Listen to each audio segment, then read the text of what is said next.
अस्सलाम वालेकुम। आज जो हमारा टॉपिक है वो है सेडिमेंट एनालिसिस और 50 मल्टीपल चॉइस क्वेश्चंस हम आज देखेंगे। तो सेडिमेंट एनालिसिस का सबसे पहला एमसीक्यू है, sediment analysis is primarily based on recognition of main dash component. तो किस चीज़ के कंपोनेंट को हम डिटरमाइन करते हैं सेडिमेंट एनालिसिस के अंदर, किन का एनालिसिस करते हैं, तो वो हमारा ऑप्शन ए है। इसमें करेक्ट ऑप्शन ए है, सेडिमेंट्री एनालिसिस करते हैं हम। Second, sedimentation is the process of allowing individual soil particles to settle down in the dash। तो किसके अंदर पार्टिकल सेटल डाउन करते हैं इन केस ऑफ सेडिमेंटेशन? तो करेक्ट ऑप्शन है हमारे पास सी, सस्पेंशन के अंदर। ना तो वो कोलाइडल होता है और ना वो कोई सॉल्यूशन होता है, बल्कि वो सस्पेंशन होता है जिसके अंदर सेडिमेंटेशन का प्रोसेस जो है वो उसमें सॉइल के पार्टिकल्स सेटल डाउन करते हैं। तो इसका करेक्ट ऑप्शन सी है। नेक्स्ट जो 3 MCQs हमारे पास वो है, easiest way to collect a sediment sample is by using. तो सबसे आसान तरीका सेडिमेंट एनालिसिस करने का तो वो है स्पून का इस्तेमाल करना। इसका करेक्ट ऑप्शन बी है। Then simplest way of taking a sample is to dip are dash into stream. अगर हमने सैम्पल लेना है सेडिमेंटेशन एनालिसिस के लिए तो हम लोग सिंपली क्या करेंगे, हम डिप करेंगे किस चीज़ को स्ट्रीम के अंदर। तो उसका हमारे पास करेक्ट आंसर है बकेट। हम बकेट को डिप करेंगे। देन फिफ्थ क्वेश्चन है, the sediment contained in a measured volume of water is. तो इसका हमारे पास उसको फिर हम लोग फिल्टर भी करेंगे, उसको ड्राई करेंगे, फिर उसका वेट करेंगे। तो इसके डी ऑप्शन मीन्स कि ये सारे ऑप्शन करेक्ट है। Next, sedimentation is limited at the high and dash by turbulence. तो टर्बुलेंस की वजह से ये जो लिमिटेड होता है कुछ इसको करना कैरी आउट। तो इसका करेक्ट ऑप्शन हमारे पास ए है, 50 माइक्रोमीटर जो है ना इसका हाई एंड होता है टर्बुलेंस की वजह से। नेक्स्ट 7th MCQ है, the material deposited by water, wind और ग्लेशियर इज। तो वो सेडिमेंट ही है। उसके बाद है, sediment samples are collected by dash for variety of reasons. तो इसका ऑप्शन ए है, इसको कलेक्ट करता है ओहियो EPA। डिफरेंट इसकी रीजन है उनके लिए। तो नेक्स्ट ऑप्शन हमारे पास है, due to dash variability of sediments collection techniques should be evaluated and chosen for each sampling site. तो इसका करेक्ट ऑप्शन है इनहेरेंट, मतलब कि ये इनहेरेंट चेंजेस होती हैं सेडिमेंट की और उसकी बेसिस पे हम लोग फिर कलेक्शन टेक्निक्स को यूज़ करते हैं और सैम्पलिंग करते हैं जिस साइड पे हमने करनी होती है सेडिमेंटेशन एनालिसिस के लिए। नेक्स्ट है, sediment samples are collected for variety of reasons including. तो वो केमिकल भी हो सकती हैं, वो फिज़िकल भी है, बायोलॉजिकल भी है, मतलब कि ये ऑल रीजंस हैं, ठीक है। उसके बाद अ simplest method for determination of particle size is. तो इसका करेक्ट आंसर हमारे पास सी है, पिपेट। तो पिपेट मेथड से हम लोग इजीली डिटरमाइन कर लेते हैं पार्टिकल का साइज सेडिमेंट एनालिसिस के केस में। नेक्स्ट 12th MCQ की बात करें तो वो है, pipette method is used to determine fraction of particles smaller than. कितने माइक्रोमीटर से कम होना चाहिए पार्टिकल का साइज, तो हम उसको पिपेट मेथड के थ्रू फाइंड कर सकते हैं उसका साइज। तो इसका करेक्ट आंसर हमारे पास ए है, 38 माइक्रोमीटर। नेक्स्ट 13 MCQs है, हाइड्रोजीनियस sediment come from dash reaction in water. तो इसका करेक्ट आंसर है सी, मतलब वाटर के अंदर केमिकल रिएक्शंस होने के बाद जो सेडिमेंटेशन होता है वो हाइड्रोजीनियस सेडिमेंट होता है। तो 14th MCQs है, biogenous sediments come from organisms like. तो वो आते हैं प्लैंक्टन्स की तरफ से, ठीक है। और 15th है, there are dash type of sediments. तो इसका आंसर है तकरीबन हमारे पास 4 तरह के सेडिमेंट हैं, जो मेनली 4 तरह के ही हैं हमारे पास। तो 16 MCQ से, lithogenous sediments come from land through. किसके ज़रिए से आते हैं lithogenous sediments? Land, from land से। तो वो हमारे पास रिवर से भी, आइस से भी और विंड से भी। मीन्स कि ये ऑल डी ऑप्शन इसका करेक्ट है। नेक्स्ट हम मूव करते हैं 17 MCQ की तरफ। तो वो है, the ratio of dry weight of sediment in a water sediment mixture to the total weight of the mixture. तो ये जो रेशियो है इसको सेडिमेंट कंसनट्रेशन बोलेंगे क्योंकि ये उसकी अमाउंट है ना। अगला 18th MCQ है, water sediment mixture is obtain from. तो हम वाटर सेडिमेंट मिक्सचर कहाँ से हासिल करते हैं? तो लैंड से भी नहीं करते, स्ट्रीम से भी नहीं करते, बल्कि हम कि कोई भी वाटर बॉडी उससे करते हैं। मतलब हमने सिर्फ और सिर्फ उसको लैंड से ही नहीं लेना, सिर्फ और सिर्फ स्ट्रीम से ही लेना, बल्कि हम उसको इस तरह की हर तरह के वाटर बॉडी से ले सकते हैं। तो ऑप्शन सी करेक्ट हुआ, मतलब एनी वाटर बॉडी।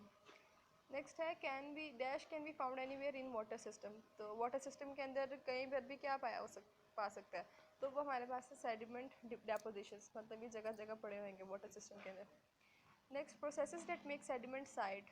तो वो हमारे पास 2 प्रोसेस हैं, इरोजन भी है और वेदरिंग भी है। ये दोनों वजह बनते हैं सेडिमेंटेशन की। तो इसका ऑप्शन सी करेक्ट है, जो कि बोथ है। नेक्स्ट है erosion and weathering include effect of wind and rain which slowly break down into smaller ones. तो कौन ब्रेक डाउन होता है इन दोनों प्रोसेस के नतीजे में छोटे छोटे पार्टिकल्स में? तो इसका करेक्ट ऑप्शन है बी, जो कि है रॉक्स। तो मतलब लार्ज रॉक्स होती हैं वो ब्रेक डाउन करती हैं into smaller once. Next 22 MCQs हमारे पास है dash analysis is set of various chemical processes that determine available nutrient in the soil. तो इसका करेक्ट ऑप्शन हमारे पास है ए, मतलब सॉइल का एनालिसिस बताता है कि सॉइल के अंदर किस किस्म के कितने न्यूट्रिएंट्स की अमाउंट है या क्या मिनरल की अमाउंट है। नेक्स्ट 23rd MCQs है techniques of soil analysis are. तो सॉइल एनालिसिस की क्या क्या टेक्निक्स हैं? तो उसमें वोलेटाइल्स भी है, उसमें लीचिंग टेस्टिंग भी है और भी बहुत सारी हैं। तो इसके केस में हमारे पास दोनों मतलब बोथ ऑप्शन में ये ऑप्शन नंबर सी इसका करेक्ट होगा। 24th MCQ है a technique of soil analysis जिसको होमोजेनाइजेशन कहते हैं can be done by classic dash. तो वो कौन के ज़रिए से हम करते हैं? तो इसका करेक्ट ऑप्शन है ए।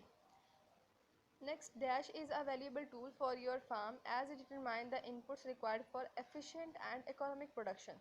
तो इसके लिए हमारा जो आंसर है वो हमारा है बी, मतलब सॉइल एनालिसिस ये एक ऐसा टूल है जो हम अपने फार्म में इस्तेमाल कर सकते हैं, जो हमें जिस हिसाब की प्रोडक्शन चाहिए उतना सॉइल को फर्टाइल रखकर। इसके बाद a proper soil test will be help to meet the requirement of dash. तो मतलब हमने वहाँ पर क्रॉप फसलें उगानी हैं, तो मतलब फसलों को जिस हद तक हमें चाहिए उस हिसाब से हम लोगों ने सॉइल का टेस्ट कर लेना है।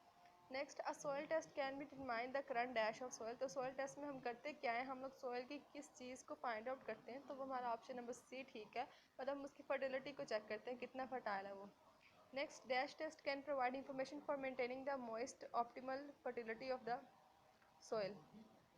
तो ये फिर हमारे पास सॉइल टेस्ट ही है जिससे पता चलता है कि कितना मतलब ऑप्टिमम फर्टाइल कितनी है सॉइल हमारी, उसको लेवल को मेंटेन करने के लिए हम करते हैं।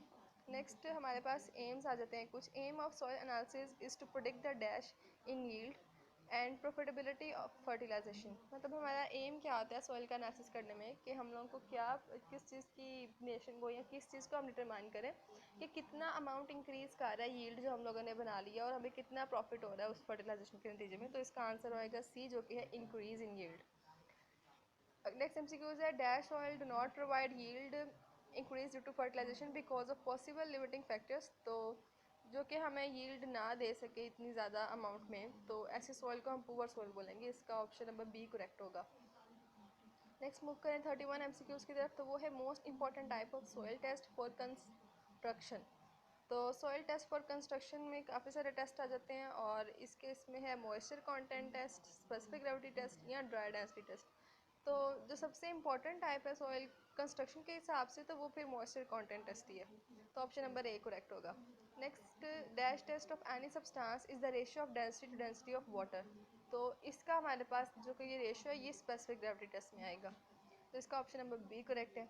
नेक्स्ट जो है pH of dash indicate a neutral soil. तो न्यूट्रल अगर सॉइल है तो उसकी पीएच होनी है 7। तो इसका ऑप्शन नंबर सी करेक्ट है। Next, the dash is important because it influence the availability of essential nutrients.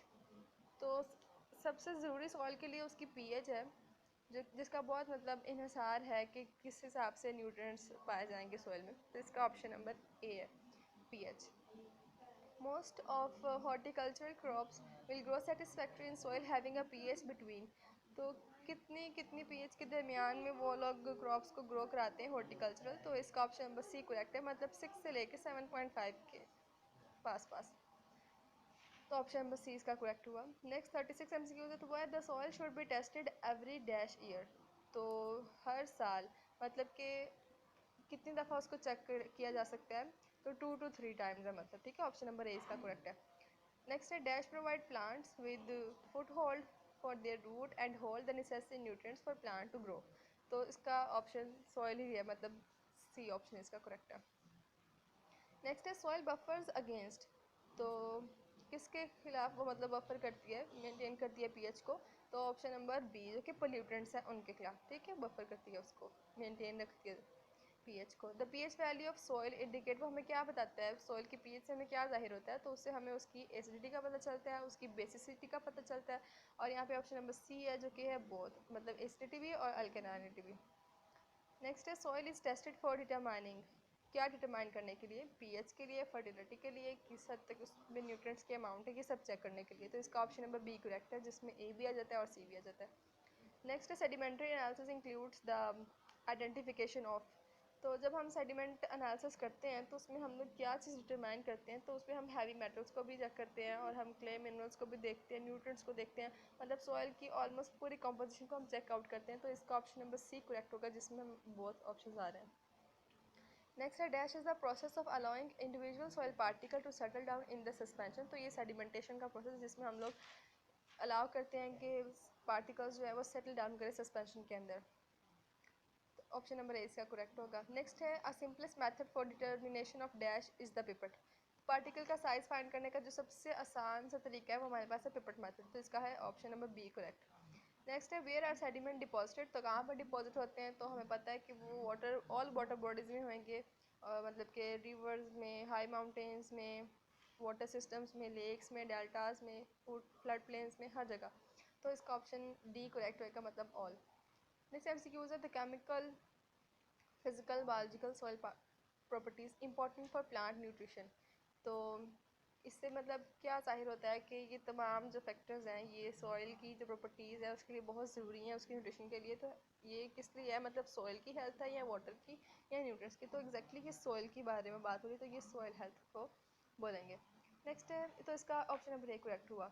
अब 46 एमसीक्यूज देखें तो soil test provides necessary information by measuring pH and. PH के साथ साथ हम क्या मेजर करेंगे कि हम लोगों को सॉइल का प्रॉपर हम टेस्ट कर सकें, तो वो हमारा है न्यूट्रिएंट्स के कंटेंट, मतलब सॉइल में उसके न्यूट्रिएंट की कंपोजिशन क्या है और उसकी मतलब पीएच क्या है, इसको चेक करके हम बता सकते हैं। ठीक है, तो ऑप्शन नंबर बी करेक्ट है, इसका न्यूट्रिएंट कंपोनेंट। नेक्स्ट है when should we do soil test. तो हमें सॉइल टेस्ट कब करना चाहिए, तो इसका आंसर है मतलब हम किसी भी टाइम कर सकते हैं, अगर साल एक गुजर चुका है या एक साल के अंदर अंदर हम किसी भी टाइम कर सकते हैं, एनी टाइम। तो इसका ऑप्शन नंबर ए करेक्ट है। नेक्स्ट है dash is capable of storing large amount of organic carbon.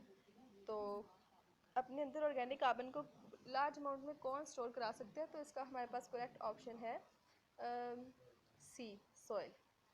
Soil testing involve series of dash. तो इसमें बहुत सारे टेस्ट होते हैं सॉइल के, और इसका जो टेस्ट है उस वो मज़ीद बहुत सीरीज ऑफ टेस्ट में डिवाइड है। तो इसका ऑप्शन नंबर बी करेक्ट है, जो कि है test. Next pH of soil is an indicator of its. जो सॉइल की पीएच है वो किस बात को जाहिर करती है कि उसकी क्वालिटी कैसी है, उसकी क्वांटिटी कैसी है या उसकी फर्टिलिटी कैसी है। तो जी ये बताती है कि उसकी कितनी हद तक वो सॉइल फर्टाइल है। तो इसका ऑप्शन नंबर सी करेक्ट होगा। तो ये थे हमारे पास कुछ एमसीक्यूज सेडिमेंट एनालिसिस से रिलेटेड। Thank you.